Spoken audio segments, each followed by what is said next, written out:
Good morning to you. Good morning, gentlemen. How's your singing voice? My voice is fine. Yeah, well, let's just see how this goes, right? You might build up to it. A little bit of peer pressure, a little bit of encouragement. I won't crack under peer pressure. Don't worry about that. As a matter of interest, when you had to do your Initiation song. Yeah, what was it? Sugar Hill Gang, Rapper's Delight. Oh, right. Good call. I'm impressed. I'd sing that 100 times, like more than sing Italian though, because I don't speak Italian. No one watching this morning is going to know that you're wrong. Come here. What did you make of it? Really, like what was your emotions at the very end? I said it at the start. I tipped Italy to win. I still fancied Italy. Obviously, England had great momentum going in. They just had this kind of feel good factor. It was in Wembley. I think there was a fierce amount of pressure on that group of players, and obviously the manager. You can just see from the reaction of them losing, like it was only a matter of time. Anyone from the outside will know that fans, country itself would have gone into meltdown if they'd lost, and they have. Like you can see with the abuse that Saka, Rashford, and Sancho are receiving. People are questioning every single decision Gareth Southgate made in the game, like talking about the lads coming on for penalties. It's just a typical reaction to a loss. But then 3 days ago, Gareth Southgate was the greatest man ever manage England. So it's one of those you take with a pinch of salt. I think Southgate tried to win the game with the penalty substitutions. Maybe he would have been better served to try and win the game at the start of extra time and make those substitutions. He didn't, right? But with the substitutions, it's like I'm trying to win this, and it's an aggressive move as opposed to a defensive move, and it didn't come off. Like that's the whole point. There's going to be a winner and a loser in sport, and maybe there were better players to take penalties. That's possible. We can have a conversation about that. But the decision itself is, I think, like, what's the point in being in these competitions if you're not going to try and win them? No, 100%. And I think that when Gareth looks back and eventually he'll watch the game back, I think for them, they scored after 2 minutes. Obviously, it's a great goal from Luke Shaw. And then it kind of validated his reasoning for going to 5 at the back, because obviously Trippier gets the assist. But I think that was the moment where England, they sat back then and they tried to defend the lead for large periods. Like it was almost that, cliche, you score too soon. I was hoping that England would kind of like kick on in the game and kind of like, you've got the goal, you're ahead. Now can we push them? Like you knew Italy obviously were going to have to come back to try and get back into the game. But we never really saw England catch them on the counter-attack, or were able to put 3-4 good passes together in, the Italian half to kind of get Sterling on the break, or, get Harry Kane involved. It was very much one of those games where they tried to defend for, the whole thing. It was always going to be very difficult, because you knew that Italy were always going to create probably 2 good chances, and it was just whether or not they were going to take them. Like the goal is a scrappy set piece that, they just react better than England. I think that would be the big thing. Like you can talk, of course, about the penalties. I think with Rashford, I don't think he's right in terms of his body. We saw that at the Europa League final, obviously, when he came out saying that he's been playing with an injury. I think that's been, the main reason why he's not played as much for England this Euros. I think after they celebrate, they spend time with their families, I think he's going to have surgery straight away on that shoulder. But it's a difficult one, because obviously he'll have looked last night. Garrett will have looked last night, when it was coming, probably the 115th minute. Somebody will have said, have we got 5 penalty takers on the pitch? And then he'll have known who he wanted to take penalties. That's why he brought on, Sancho and Rashford. I had a similar incident years ago, albeit it's not the same standard in terms of the Euros final, but we played the League Cup against Leicester. I'll never forget, like Steve Bruce said, have we got 5 penalty takers? And we had four fellas who were comfortable taking penalties. And I remember he turned to the bench and said, will anyone come on and take a penalty? And I said, I will. So I literally just stood up from the bench, took my tracksuit bottoms off, walked up, went on like right wing.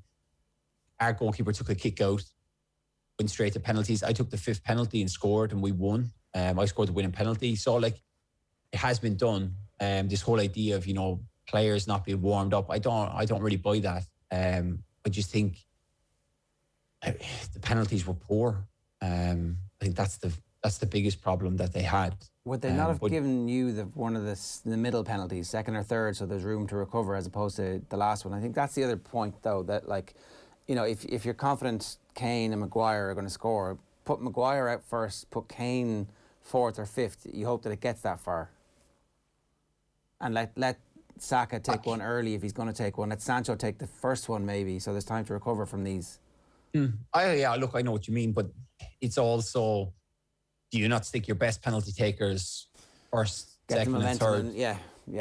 It is such a difficult one. Like, you know, and if you win, you're right, and if you lose, you're wrong. Like Rashford's one is probably the most frustrating one out of three, because he's watching the keeper. He does like almost everything right, then he puts the ball off the post. Like, you know, it's kind of, come on, you know. I'm not a big fan of that run up and Jorginho's run up. I just don't like it. I'm more of a Harry Maguire style myself. But look, it's one of those you can dissect it any way you want. Could he have done this? Could he have done that?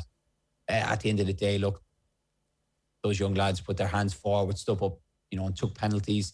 There's been a lot of talk, obviously, Saka being such a young boy, going ahead of other players. Yeah, what do you make of that? Because that is, I think there's definitely some room for conversation around, like, since the Europa League final, everybody's conscious of the fact that you can go the whole way through, right? This could end up with the goalkeeper. So, but we know that the first five are absolutely key.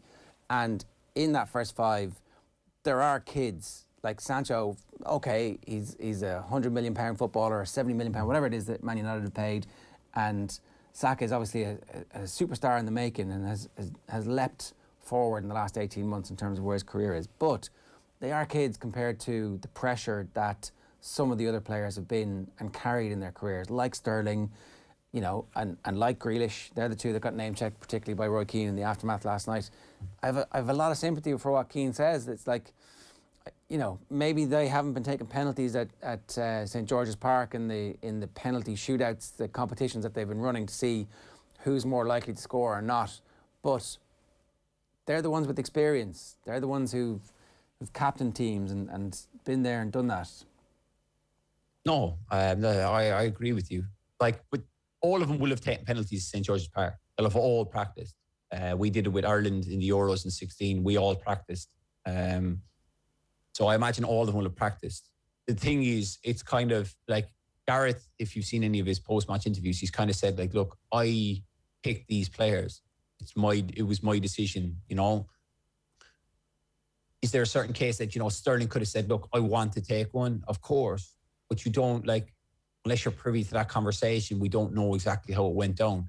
Like, before he gets them in the huddle, Gareth might have said, like, these are the five I'm picking to take penalties. You know, and then it kind of comes down to that almost leadership quality that Sterling would go, no, look, Gareth, I want to take one. Put me forward to take one. We don't know. But at the same time, I think it was Mark Pugash, the host on ITV, he had said, like, Grealish hasn't taken a penalty in a competitive game in 2 years, which he missed. Sterling's last penalty was in a shootout that they won for Manchester City, like, I don't know, was it 2 years ago as well. So there's been a long period for them of taking penalties. So, yes, they are experienced, but are they penalty takers? But at the same time, it's disappointing. You know, you kind of want your older, experienced players to kind of step forward and go, I'll take one. A bit like, you know, Harry Maguire going second, like Harry Kane wanted to take one. There was a lot of talk before that Jordan Pickford might take penalties. He didn't take one. So you're going through everything now, like, and that's what's going to happen. 100%. And also as well, David, just like, I definitely think there's some revisionism on Grealish and Sterling and their penalty prowess going on this morning. Like the Sterling thing, like you'll remember he fired one over the bar against Brighton earlier this year, and just kind of going back reading reports around that time, Raheem Sterling continued his poor run of penalties on Wednesday, becoming the first Premier League player in more than 3 years to miss 3 in a row. So we're not exactly talking great statistics here, and I'm sure this is something that was maybe agreed before the match. Would I be right in saying that you take the emotion out of it completely and you have your 5 to 11 players, whatever, picked beforehand, and ideally you would want those 11 players to be on the pitch at that moment? Well, in my experience, Gareth won't have told the players that we're going to take penalties until penalty shootout. just because you don't want them to be thinking of, you want them to be thinking about it or anything. Like, you'll know that Harry Kane is taking one. I would have backed Sterling to take one myself personally, but Gareth will have known that's why he made the double substitution to get those players on, because he looked around at the pitch and says, I'm not happy with all the players, to going forward and take penalties, so I'm making changes. Like, it's such a difficult one, because obviously, the two lads who come on both miss. So looks like he got it all wrong. Why did Southgate's team selection have so much success early in the first half, and then what changed? I think what changed was they let Italy grow back into the game. Like, they had scored obviously straight away. They were getting great joy down, from the wing backs in those areas. They were able to, when Italy high press, they were able to turn over the ball and switch it round. But then it's just that kind of catch-22 where they just drop back in. They just kind of look to defend the lead as opposed to going and, scoring the second goal and win the game. Like, that would be the most frustrating thing, was because they could have gone toe-to-toe with Italy. Because even at one, like, if it's a 1-0 up, if they had pushed for the second goal and they get caught, it's only 1-1, and you just have to regroup and kind of and you can kind of go back to playing a bit more reserved football. That would be the frustrating thing for them. They didn't create a lot of chances, especially with the attacking players we go on about.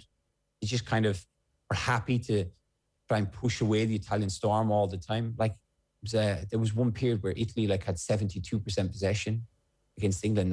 That's unheard of, really. Regardless of who. The only team that could potentially do that to England, I think, is Spain. But they do that without going anywhere, and that's kind of their philosophy. But for Italy, who, if you look back at some of the group games, they didn't have that much amount of possession against lesser teams than England. So I think it's very difficult, for me to sit here, because I've not been in that situation, to kind of say, were they nervous? The expectations, you're there, you get the goal ahead, you're trying to be strong, you're trying to be solid, you're trying to can we weather the storm and then catch them on the counter-attack? And I think that's the real big disappointing thing, was they weren't able to actually create chances on the counter-attack.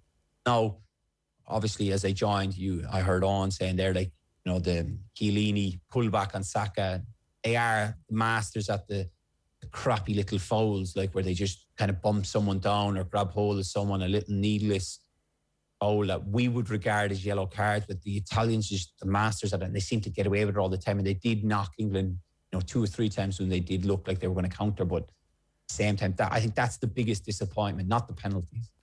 David, can I ask, is that a kind of a subconscious thing that happens in a team where your setup and the team's philosophy almost looks as if it's reflecting the scoreline? So as you say there, England kind of went into their shell, sitting on that 1-0 lead. Is that subconscious, or is that a reasoned decision, and is that a tactical reaction to sitting on that 1-0 lead? I wouldn't say it's a tactical reaction. Once England, look, they'll have their game plans. You imagine the manager's last, few words, or keep it tight, be solid, look to get on the ball, look to create chances. We're playing with the wing backs. Can we get the wing backs higher up? He'd gone through everything, and then you score straight away. So it's kind of like, oh, we're now winning, and it's like, we're winning, and this is great, and we're going to win. If we keep a clean sheet from now on, we win the tournament. And you can guarantee at halftime, he'll have said, we need to be braver on the ball. We need to try and keep hold of it in Italy's half. But clean sheet wins us the Euros. And then it's not a case of I'm telling everyone to stay back and defend, but it's just natural instinct as a player on the pitch. You do tend to drop that extra 2 or 3 yards further back, because you're thinking, if we can keep this clean sheet, then we win the tournament. But it's double Dutch. It's a horrible game to play, and they got caught out in the end. Is that essentially because he doesn't quite have a defined philosophy or a style of play? You wouldn't say that you can look at his team and go, that's a Gareth Southgate team, the way you can look at a Klopp team or a Tuchel team or any of the world's great managers at the moment tend not to be reactive to the opposition. They say, well, this is how we're going to play, and we're going to be able to inflict our game week in, week out, on weak opposition and on good opposition. Obviously, we pay attention, and when they have the ball, we work harder. But with Southgate, there's a lot of the horses for courses worked up to this point, but maybe there is a limit. Very difficult, because I think with the amount of time you have internationally to actually implement the style, you look at the group of players. You've got obviously Manchester United players, Manchester City players, Liverpool players who play different styles. Like, does Harry Kane kind of fit what Southgate wants? Probably not, but he is so good at what he does for Spurs that they're now trying to kind of almost accommodate him, that he can, like, it work perfectly in the semi-final, that he can drop in, like, get on the ball, put balls on the side. I think it's very difficult for Southgate to kind of implement a style. Like, I think if you go through the other national teams, there's no great philosophy with them. You know, the Italians looked obviously high press and kind of get after you, but there's no great magic to that. I think it's very kind of difficult to look at a philosophy. It takes a lot of time. You need a lot of time, like, to work on it. Obviously, when Gareth or England would have played Wednesday after beating Denmark, like, the players who played, obviously going to extra time, they won't have trained Thursday or Friday. Then Saturday would be a light session where they'll run through, you know, tactics or whatever. And then it's Sunday, it's game day. It's very difficult to, you know, international football certainly comes around like a lot faster, and there's only a short amount of period between the days. So it is very difficult to kind of implement a style. But I know what you're saying, that you'd kind of like to see some similar patterns, that if players come off the bench, it kind of rotates into one. And that's no, it's fair enough to have the hard part. But it's fair enough to have, like, so I will be able to have I'm tactically flexible enough to go 3 at the back if I need to. I'm tactically flexible enough to go 4-4-2. That's fine. But it's like what you do when you have that shape. That's that, you know, I think it probably comes from the selection of the midfielders. Like, Declan Rice actually did play really well in the game last night, and he was a bit more aggressive with the ball than we've seen before. Up to this point, it's definitely been get the ball, keep it, shuffle it around. But actually, there's probably a bit more to his game. I think there's probably a bit more to Calvin Phillips' game as well. It's just they weren't encouraged to do that. They were encouraged to just be defensive. And I don't know, like, is there no room for Grealish in the team, particularly if Foden is injured? Would that not have helped you to keep the ball, particularly in that second half? Just like run the ball back and forward, draw some fouls, keep possession, give your team a bit of a rest. But he hasn't put Grealish in the team enough over the last 18 months to give him the opportunity to bet in or to win his trust. And they're the concerns that you would have in the longer term. No, definitely. And that's the hardest part. You can tell that Gareth doesn't trust Grealish defensively. That there's no doubting his ability going forward. His ability to create chances, even to, you know, obviously win fouls, get free kicks in good areas. But there's obviously a question mark over him defensively. Gareth feels that he's not reliable enough to do the more or less the number 10 role. That's why he went with Mason Mount the other games, because Mason Mount will work harder. So Gareth will obviously feel that Mason brings more to the table. And I think that's something that Jack needs to learn. It has to kind of go both ways, because that's what Gareth wants. But at the same time, though, Jared, they were 2 penalties away from, you know, winning competition. So it's the thing, isn't it? Yeah. It's so difficult to call, because it's so close. It's true, right? But France won the World Cup, right? So therefore, everything Deschamps did in retrospect is brilliant. But actually, you do feel like with that group of players, Deschamps could have won the World Cup, and now they could be European champions as well if they had a style of play that actually got the best out of the team. Do you know, like, if Klopp or Guardiola was in charge of the England team or the French team, I think they'd be much better. I think they'd be like swashbuckling in the style of Spain winning back-to-back tournaments. And that's the opportunity that France had. It feels like that's the opportunity that England have at the moment. But I'm not sure that they're going to realise it, because Deschamps and Southgate have a definite, look, we're not going to get beaten, and more than likely one of my superstars is going to score or do something really good, and that gives me a chance of winning the tournament. I understand it. I totally understand it. But, like, when it comes down to it, you lose on penalties. Yeah, and on the flip side of that, like, Deschamps will say, well, I won the World Cup. You know? It's such a difficult one. I kind of get where you're going, but it took Jurgen a long time to implement his style at Liverpool. Likewise, Guardiola at City, before they started both having success.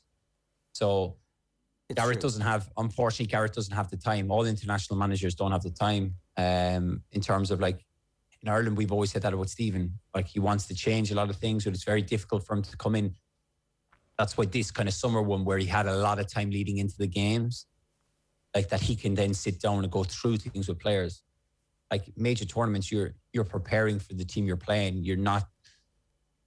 It probably is the international approach of, if you look at it, you're almost setting up to play your opponents, as opposed to what is our philosophy, what is our style, what are we trying to implement, something to take us forward. It's more, you're gearing every formation, every style towards your opponent, just to win the game and get a result.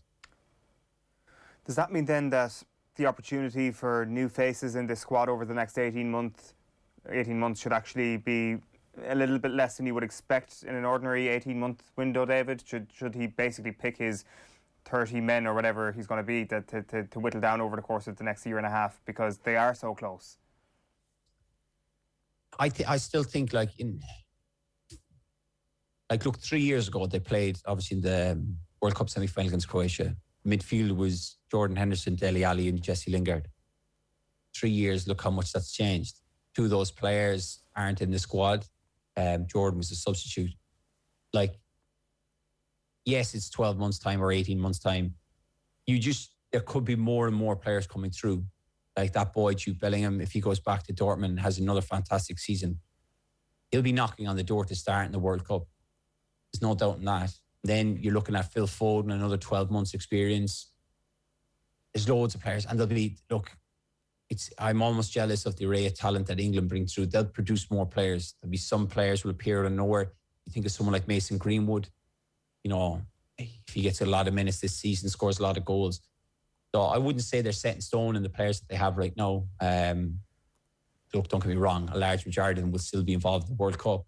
But there will be other players that appear and will have good seasons and put their hands up, and it'll be interesting to see. On the flip side then, what does last night do for the reputation of Roberto Mancini? I think that maybe there was a sense that we underrated him a little bit after his time in the Premier League, despite kind of guiding Manchester City to possibly the most famous final day Premier League title win ever. I presume that goes the other way entirely now, and he's up in esteemed company after last night. No, definitely, isn't it? Like the horrible thing for Mancini is kind of Guardiola came in, after Pellegrini, wasn't it? But he's gone on and had so much success that nearly anyone before him is forgotten about. But if you ever listen to any, certainly with Mancini being involved with Italy, the players that, played under him, even Mika Richards is one that we see a lot of. He spoke really highly of Mancini, that all the players liked him. I know Stevie Ireland didn't like him because I saw something Stevie did, but that's fair enough. He's gone and taken an Italy team that didn't qualify for the 2018 World Cup. I think they went on 15 clean sheets in a row. They're now 34 games unbeaten. It's just remarkable what he's done that. And he's brought an exciting Italian team back to Italy. Italy has always been one of the, the powerhouses in European football. They've always been thereabouts. And you always want to see Italy competing in these competitions. But Mancini has kind of brought that life back into the football culture over there. He's gone down in history in Italian football, winning the Euros. So it's always nice when you call a team before the tournament to win it and then they go on and win it. So fair play, Roberto. You listen to me. There you go. And all we were missing was Immobile, who was bloody useless, by the way. Whatever you did, whatever curse you put on him. Oh, jeez. I would obviously tipping him to be top goal scorer. I kind of went with the romantic idea of, whichever country wins it, one of their players will be the top scorer. If I'd said Insigne, I'd probably got left off, but I said Immobile. He's banged 30 plus goals the last few years for Lazio. But he just looked like he couldn't hit a barn door. But at the same time, he's sitting lying in some hotel room with his winner's medal around his neck. So I can't exactly give him any stick. But it's substitute made at 55 minutes in the game, David. If you flip the script, does Gareth Southgate make that sub when he sees it in black and white, or does he say he'll come good eventually? But at that moment in time, England were winning 1-0. I think it was the 67th minute he scored. So you're kind of thinking, we're okay. I'm going to have to look to change something. But oh yeah, we're dissecting every decision here. Yeah, that's what happens. And that's the hard thing is kind of like even Gareth, and he'll have relived the game through his head. If I'd done this, if I'd done that. Yeah. Well, look.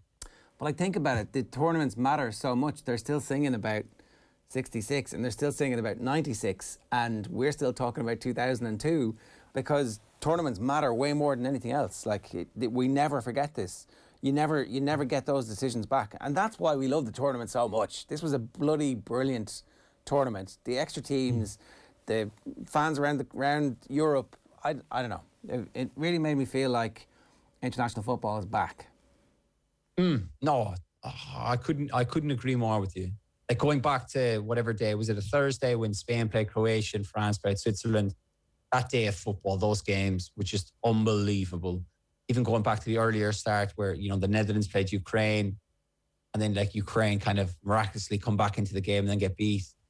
Like, the tournament was just unbelievable. All the games, bar probably England, Scotland, that was an awful game. But the majority of them were very, very good, and they were very entertaining. And it's just, I don't want it to end. And now, like, I'm excited that the Premier League is coming back, but like, it was brilliant. And I think for a lot of like kind of the younger generation, obviously being that extra year, not seeing like obviously in Ireland, we'll remember Italian 90, 94. It was kind of like, it's that buzz. And that's the one thing I've said to my wife, like, I'm so desperate for Ireland to get back to major competition simply because of the lift. Because obviously I'm living in England, but the lift that football team has given this country is just unbelievable. I'm desperate for Ireland to get back so I can jump on the bandwagon and get carried away. Yeah, I think we all are. Are you going to give us just a little blast time to say goodbye? Come on, you were 100% correct. You picked the dark horses weeks and weeks and weeks out. You need to celebrate this, David. It's a moment in any man's life when you accurately predict. Come on. I'll meet you in the middle of the road. I'll do Rapper's Delight. Okay. Okay, let's go. Yeah. Okay. I said a hip hop, a hippie to the hip hop. You don't stop the rockin' to the bam bam boogie. Say up jump the boogie to the rhythm of the boogie to beat. Now what you hear is not a test. I'm rapping to the beat. And me, the groove, I'm gonna try to move your feet. You see, I am Wonder Mike, and I'd like to say hello. From the black to the white, the red and brown, the purple and yellow. But first, I gotta bang bang the boogie to the boogie. Say up jump the boogie to the bam bam boogie. Let's rock. You don't stop. Rocky rhythm. So far, make your body rock. Well, so far, you've heard my voice, but then I brought two friends along. Next on the mic is my man, Jer. Come on, Jer, sing that song. David Meyler. Woo! It's amazing. It's been a while since I've done that. It's amazing what England getting knocked out on penalties in the final. Love it. Will do to anybody. David, good Well, stuff. Go on. Well, I did call Italy from the very beginning. You did. So. You had a great tournament. Thanks a million. Cheers, guys. Enjoy and go and rest your voice after that. Right, David, might have a little bit of rap. Yeah, we're going to get the same from Eamon Dunphy. It's 8:32 this morning. If you've just joined us and you missed some good stuff already, don't worry, you can get it all on the podcast. You can subscribe on the OTB Sports app, and we'll send you a notification anytime we go live, or indeed anytime the podcast is updated. And if you click over to make sure that it's on automatic download, then you'll never miss anything as well. And we'd love to hear from you. 0879 180 180 is the WhatsApp number. OTB AM is brought to you by Gillette. Good morning. Start with Gillette. Put your best face forward with their new and improved razors.